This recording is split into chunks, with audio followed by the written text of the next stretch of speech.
Other than that, market is very, very quiet, very flat this morning. It's traded in a very, very tight range pre-market. And again, this week is going to be one where you see very little volume. Actually, I shouldn't say this week. Today and tomorrow be lighter than normal volume. More volatility than typical because of the light volume.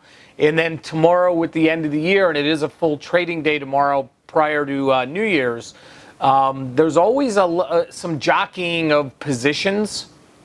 So you could start seeing some funky prints later in the afternoon tomorrow. And then a day off Wednesday, and then everyone is going to be, kind of looking to what is 2020 going to bring.